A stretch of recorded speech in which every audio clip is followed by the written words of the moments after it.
Right, so this is the SMSL R1. There are a few reviews of this already on YouTube and online, but I just wanted to cover a few things that they may not, or some of the ones at least that I've watched have not covered.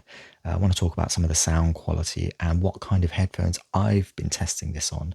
So I have my HD 600 and HE 1000 SE, and a lot of reviews have said not to bother using them with higher end headphones just because it's just not going to happen. And to some extent, that is true. But I might as well just cover the sound quality differences immediately because just get that out of the way. With the HD 600 and HE 1000 SE, I found no issues whatsoever getting loud volume out of both of these. Now, this is 300 ohms, this is 35 ohms, and what I found was with the volume set to around about halfway, it got loud enough to be comfortable for gaming and music listening. And the soundstage from the R1 is pretty wide. The imaging is nicely layered. So you do get separation between, I don't know, gunfire and instruments or what have you, whether it's movies or games or music that you're playing back through this. And for that, it works really well. I was impressed by the dynamics kind of on tap there. The issues that I did notice was, so you've got two buttons there, one for the power on the bottom and then one for the EQ mode. And these are digital EQ presets which are already fixed, so you can't change these. Now, when you go to EQ 2, 3 or 4, I found anything above high volume, a medium volume, so around about here at the sort of 2 p.m. marker, there is distortion. Now, if you then adjust the tone controls, because you've got treble and bass controls there as well, those distortion and noise issues amplify. So there's more distortion coming in through whatever's being played, especially on the bass and lower frequency ranges. The only way to mitigate that is to not use the EQ. So EQ mode 1 appears to be neutral and flat, so it's not really applying an EQ. So for those who prefer a neutral sound, may as well just leave it on flat. And when it's on mode 1, then I can rank the volume up to maximum, basically, and there's not that much distortion at all, or nothing that I could deem as obvious, other than the fact that these are harder to drive headphones and you're going to get some distortion with 130 milliwatts output anyway. So yeah, it's just worth keeping that in mind, that you're not going to get full-on hi-fi fidelity from something like this at $72, which is what this costs. Now, it is built really well. It is all metal in construction. You can see it as one piece of aluminium, other than the faceplates on the front and back, which you can unscrew, revealing a PCB with some capacitors that just slides out. But you do need to take the volume dial out, and I had some difficulty doing that. So I kind of stopped halfway through my teardown just because I couldn't get this out and I couldn't get these volume buttons out because they're kind of touching the pots that stick out and the switches that stick out on the PCB. It is not a discrete architecture. It is some kind of IC-based system, probably SMSL's in-house solution, but they don't really say what that solution is on the official specs. So yeah, we don't really know what kind of architecture it's using inside, but it is something that is capable of decently driving higher end hi-fi headphones. So certainly any IEM or gaming headphone you're going to be fine with. So the connections wise, on the bottom you've got your microphone jack, headphone jack, which is 3.5mm, and a 4.4mm headphone jack. Now, I don't believe this is fully balanced just because of the power figures. Kind of expect twice the output from 3.5mm to a fully balanced headphone output on usual DACs and headphone amps. So it is just a 4.4mm for convenience sake, I guess. On the backside, we have two RCA outputs, and I tried it on my Topping PA7 power amplifier. Had no issues whatsoever with that. The third RCA is a coax input, along with a Toslink optical input and USB input, which is currently connected to my PC playing a YouTube video. And I'll go into some of the USB DAC side of things on Windows shortly. So I wanted to play something just to show you what the spectrum meter is like. The meters are fixed, so you can't adjust them or turn them off. So if you don't like distractions whilst it's sat on your desk, then you're kind of out of luck. You have to stick with it. The second USB-C input is 5-volt input for power. Now, you don't get any additional power or sound quality improvements by plugging in a power when a USB is already connected to a computer. That is purely for if you're using coax in or optical in, then you do need additional USB power. So that's what that's for. To tear it down, obviously it's got the 4 screws there, 4 screws on the other side, and then you've got an additional screw or 3 on the underside to release the PCB.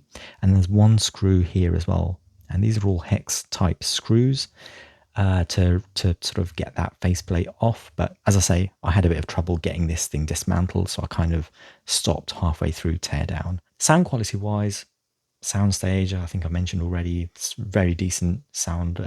Stereo imaging is very decent as well. It's just if you are using the EQ or the tone controls, then just be wary that anything above medium volume on higher to drive headphones, you will get distortion. Now, I don't know if that distortion happens on easy to drive headphones because just I don't have any of those to hand with me at the moment.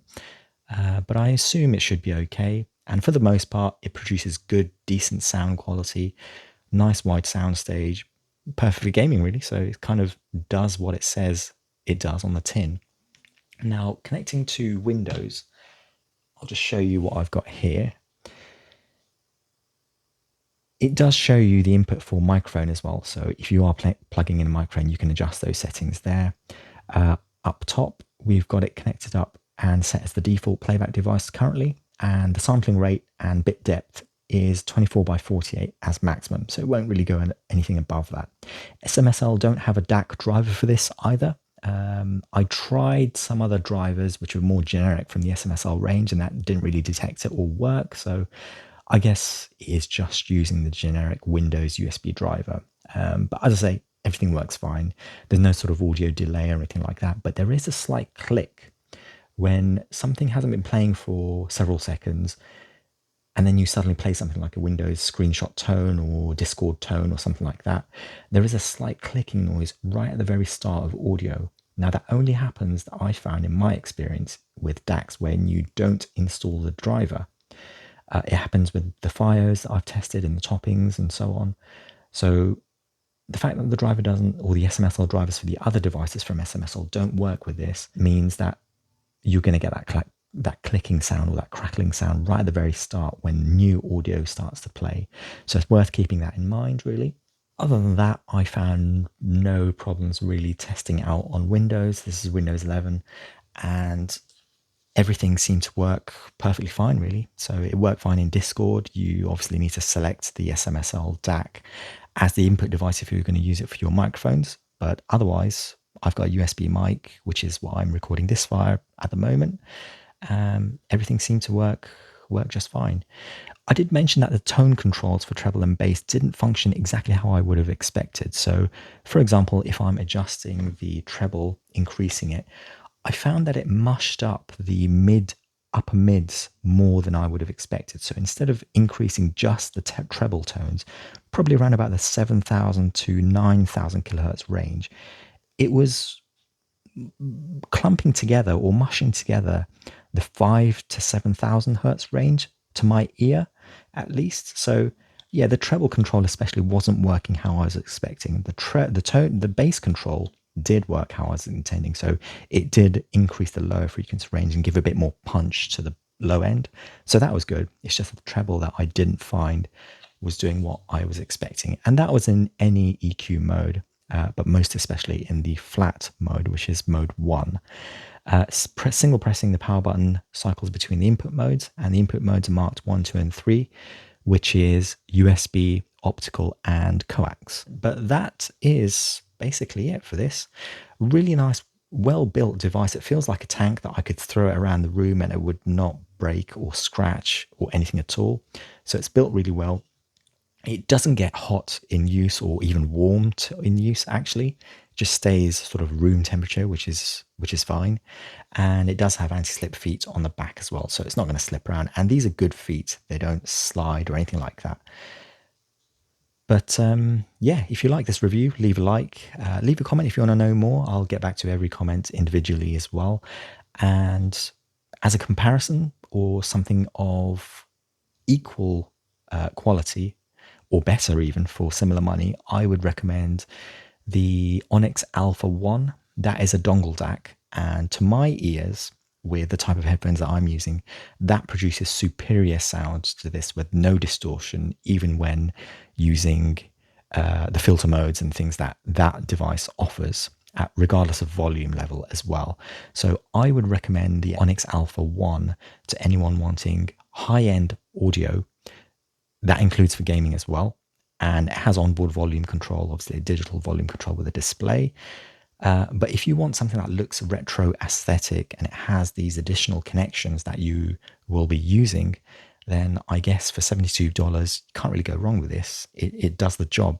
It's not gonna, it's not gonna set benchmarks or anything like that for audio fidelity or noise control or distortion. But it does the job, and it does what it does at a price that most people should be able to afford.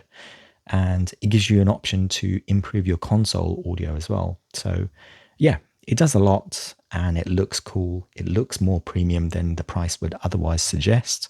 But yeah, that's my review of the SMSL R1. I've got other devices coming into review as well from the audio space. Audizy's new Maxwell 2 coming in next month, so look forward to that review. And I will catch you guys in the next one.